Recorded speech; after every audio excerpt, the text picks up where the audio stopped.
भागलपुर में अवैध बालू परिवहन कर रहे माफियाओं के खिलाफ छापेमारी करने गई पुलिसकर्मियों को माफिया ने दौड़ा दौड़ा कर पीटा, जिसका लाइव तस्वीर भी सामने आई है। बताया जा रहा है कि गुप्त सूचना मिलने के बाद प्रशिक्षु डीएसपी विशाल आनंद के नेतृत्व में जगदीशपुर पुलिस टीम कोलाखुर्द अवैध बालू परिवहन कर रहे माफिया के खिलाफ कार्रवाई करने के लिए पहुंची थी। पुलिस अवैध बालू लदे ट्रैक्टर को जब्त करने में कामयाब तो रही, लेकिन बाद में माफिया ने पुलिस पर ईंट पत्थर से हमला कर ट्रैक्टर को छुड़ा लिया। इस दौरान डैप के 2 जवान मनोहर पासवान और बिट्टू कुमार को सिर में माफिया ने लाठी मारी, जिससे वह गंभीर रूप से घायल हो गया, जिनका इलाज जगदीशपुर रेफरल अस्पताल में कराया गया। हमले के बाद पुलिस की दूसरी टीम भी इलाके में पहुंची। इसके बाद बालू माफिया इधर उधर भागकर जान बचाए। इस मामले में पुलिस ने एक भी माफिया को गिरफ्तार नहीं कर पाई है। बताया जा रहा है कि घटना के मुख्य आरोपी सौरभ यादव की मां को पुलिस ने हिरासत में लिया है, उनसे पूछताछ कर रही है। प्रशिक्षु डीएसपी सह थाना अध्यक्ष विशाल आनंद हमलावरों की गिरफ्तारी के लिए छापेमारी की गई। पुलिस 8-10 नामजद व 10 अज्ञात के खिलाफ प्राथमिकी दर्ज कर ली है। वहीं भागलपुर के सिटी एसपी डॉक्टर के रामदास ने बताया कि टीम गठित कर 3 लोगों की गिरफ्तारी की गई है। वहीं उन्होंने बताया कि इस मामले को लेकर 20 लोगों पर एफआईआर दर्ज की गई है।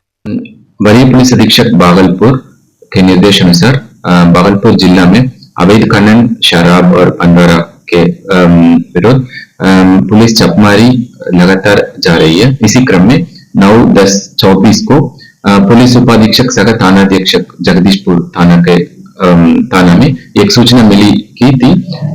एक कोलाखुर्द गांव के तरफ से एक बालू लोडेड ट्रैक्टर आ रही है। इस सूचना मिलने पर थानाध्यक्षक नेतृत्व पुलिस बल उधर जहां में पहुंच के एक बालू लोडेड ट्रैक्टर को जब्त किया गया है। बट इसी क्रम में अचानक 20-25 आदमी इकट्ठा करके पुलिस पर हमला करके जब्त गाड़ी को लेकर भाग गया है। इसी क्रम में एक विशेष टीम गठन किया गया है, उसके द्वारा छापेमारी की गई है। इस केस संबंधित जगदीशपुर थाना में केस दर्ज हुआ है। उस केस में संलिप्त 3 अपराधी कर्मियों को कल दिनांक 9/10/24 को गिरफ्तार कर अग्रतर कार्रवाई की जा रही है। इसमें संलिप्त शेष अभियुक्तों को जल्दी से जल्दी गिरफ्तार हो जाएगा। नाथनगर प्रखंड के गोसाई दासपुर पंचायत स्थित उत्क्रमित मध्य विद्यालय मथुरापुर की कुव्यवस्था का खामियाजा वहां के छात्र छात्राओं पर भी पड़ रहा है। पढ़ाई की बात तो दूर गई, अब नियत समय पर सभी बच्चे को खाना भी नसीब नहीं हो पा रहा है। मंगलवार की दोपहर जब लगभग दर्जन भर से अधिक बच्चे को मिड डे मील नहीं मिला तो वह उग्र हो गए और थाली पीटते हुए थाने की राह पकड़ ली। लगभग 2 दर्जन बच्चे थाना पर पहुंचे और थालियां पीटकर थानेदार की भी नींद हराम कर दी। बच्चों ने बताया कि हमें वहां खाने की मुकम्मल व्यवस्था नहीं दी जाती है और यह समस्या स्थायी रूप ले लिया है। तब थानेदार ने बच्चों को समझा बुझाकर वापस स्कूल भेजा और मामले का गहन पड़ताल के लिए अपने एक पदाधिकारी को स्कूल भेजा। 7वीं कक्षा की छात्रा काजल कुमारी और 6ठी कक्षा की छात्रा गीता कुमारी ने बताया कि स्कूल में तो मिड डे मील अच्छा नहीं बनता है, शुक्रवार को अच्छा बनता है तो दर्जनों छात्रों को भोजन नहीं मिलता है। स्कूल के प्रभारी प्राचार्य राजीव कुमार ने बताया कि मंगलवार को 363 बच्चे उपस्थित हुए थे। लगभग आधा दर्जन बच्चों का खाना घट गया था, लेकिन राजनीति और कूटनीति के तहत इस मामले को तूल दे दिया गया।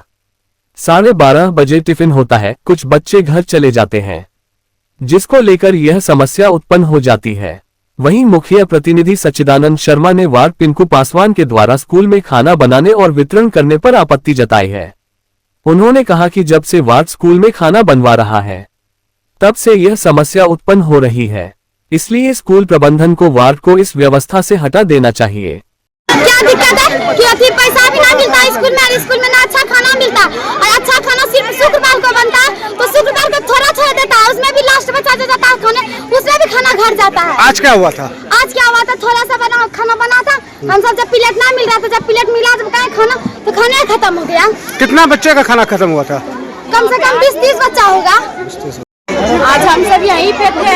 खिचड़ी वाली बोल रही थी कि घर गई है, हम सब घर नहीं गए थे। जब आए स्कूल प्लेट लेने के लिए, बच्चा खा रहा था 10-15 को। जब प्लेट उठाए तो बोला कि खाना घट गया है, और हम बोले कि खाना भी खा रहा था बच्चा तो कहाँ गया? बोला नहीं खाना घट गया है, तुम सब कहाँ गए थे? घर गए थे। हम सब बोले नहीं घर नहीं गए थे, हम 4-5 बच्चे यहीं पे बैठे हुए थे। बोलते खिचड़ी वाली तुम घर गई थी, हम सब बोले घर नहीं गए थे। जब खाना बना तो बोला कि कल खाना, कल भी खाएंगे तो खाना बनेगा कि ना, आज पूरा प्लेट भर के दे देंगे क्या? कितना आदमी का बच्चा का खाना घटा था? आज 10-15 को घट गया था, 20-30 बच्चा घटा था। बच्चा का जो है ना खाना 2-4 बच्चे का कम हुआ था, बुझे।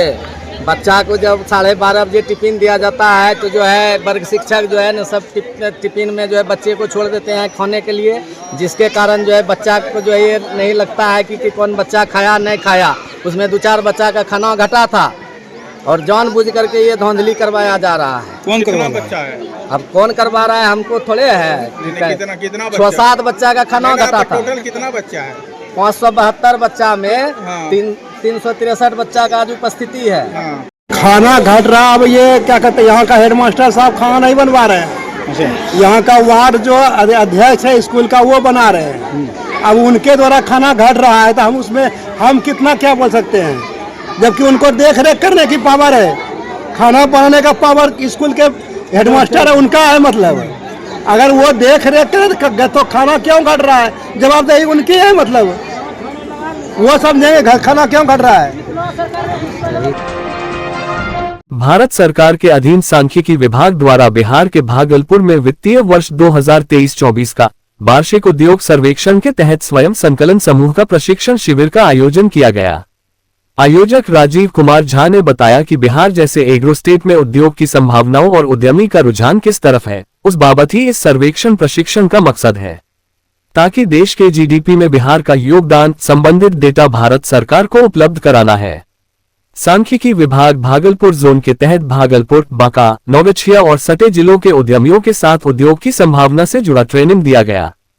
फूड प्रोसेसिंग उद्योग की स्थापना और रोजगार के अवसर का डेटा भी सरकार को उपलब्ध कराया जाएगा। वार्षिक उद्योग सर्वेक्षण 2023-24 के लिए हम लोग विभिन्न इकाइयों, कारखाना इकाइयों को यहाँ बुला रहे हैं और उन्हें ये ट्रेनिंग दे रहे हैं कि किस तरह से उनका जो आंकड़ा है, भारत सरकार का ASI का जो आंकड़ा वो सबमिट करते हैं, वो कैसे वेब पोर्टल के थ्रू उसको वो खुद स्वयं जो है उसको संकलन करके सरकार को भेज दें। ठीक है। इसके पहले जो आंकड़ा संकलन का तरीका था कि हम लोग नोटिस देते थे और हम लोग खुद उनके यहाँ विजिट करते थे।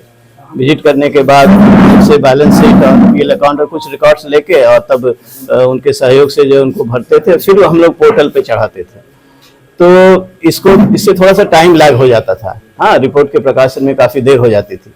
तो सरकार चाह रही है कि हमको इन यूनिटों से थोड़ा सहयोग मिले और वो खुद उस वेब पोर्टल पे अपना आंकड़ा, बैलेंस शीट और पीएल अकाउंट से चढ़ाएं, जिससे कि सरकार को तुरंत वो रिपोर्ट प्रकाशित कर सके और क्या क्या कमियां हैं, कैसी कैसी जरूरत है, इंडस्ट्री हमारे किस रेट से ग्रो कर रही है, एम्प्लॉयमेंट कितना जनरेट हो रहा है, ये रियल टाइम में वो डेटा सरकार को उपलब्ध हो जाए। इसका यही पर्पस है।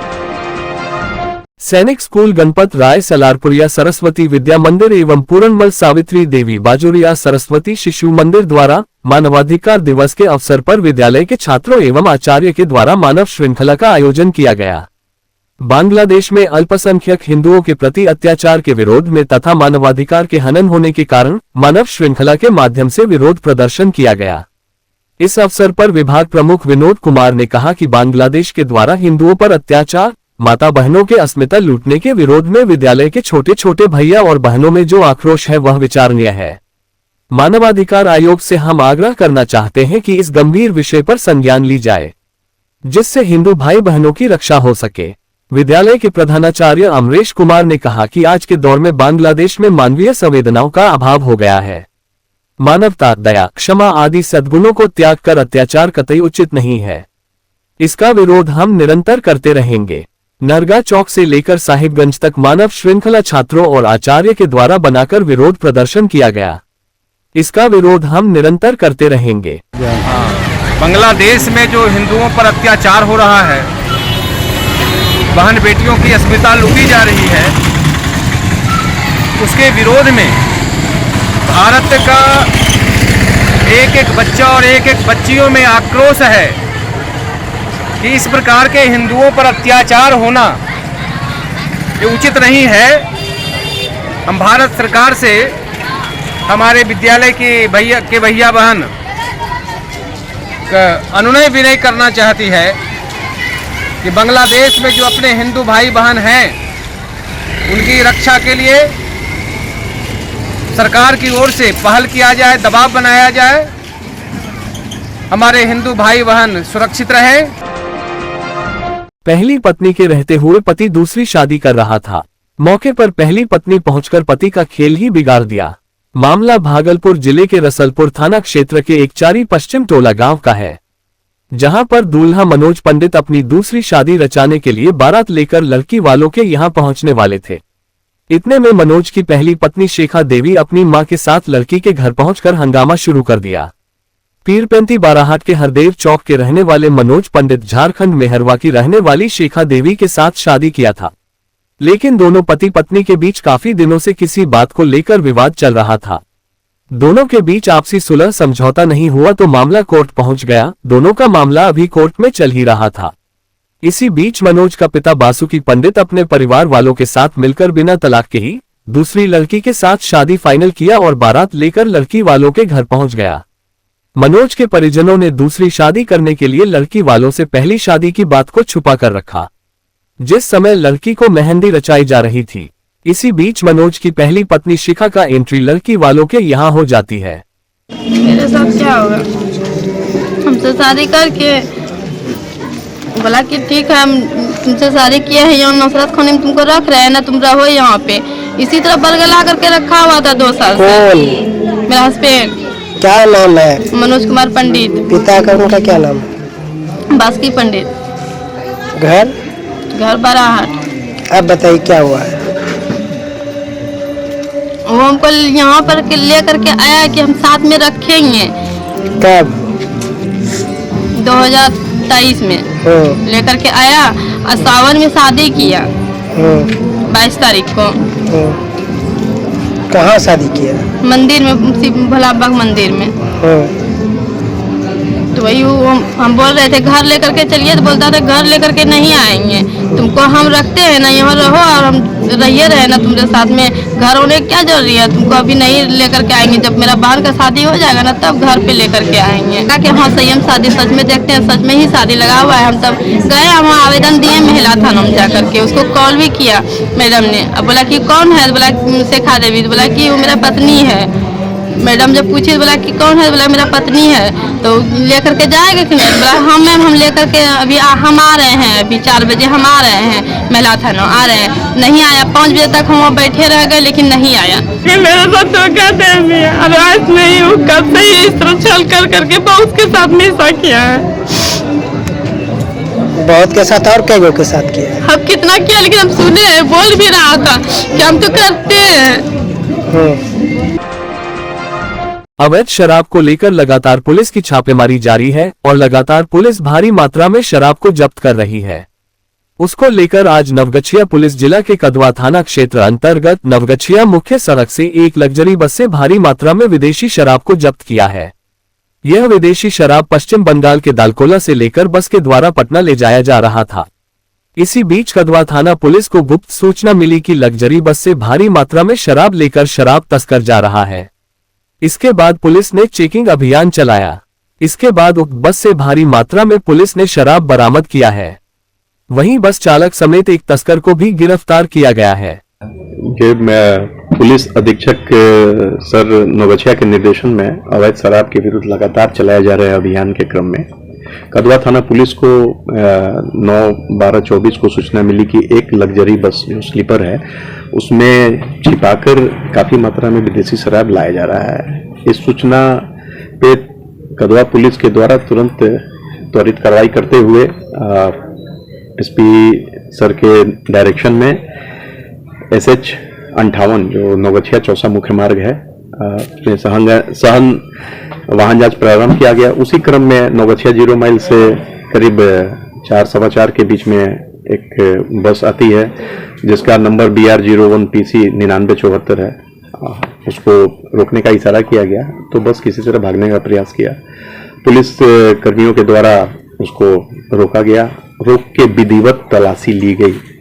उस बस पे जो स्लीपर बस था कोई भी पैसेंजर नहीं था, उस पे 2 व्यक्ति, एक ड्राइवर और उसके साथ एक आदमी था जिसका नाम नरेश राम जो ड्राइवर था और अंकित कुमार जो पटना अगम कुमार थाना क्षेत्र का रहने वाला था, वो सवार थे। विधिवत बस की तलाशी ली गई। तलाशी लेने क्रम में उसमें बनाए गए खाने और स्लीपर सीट पे रखा हुआ 204 कार्टून शराब, जिसमें 5304 बोतल शराब थी जो मैकडोवेल और रॉयल स्टॉक था, वो बरामद किया गया।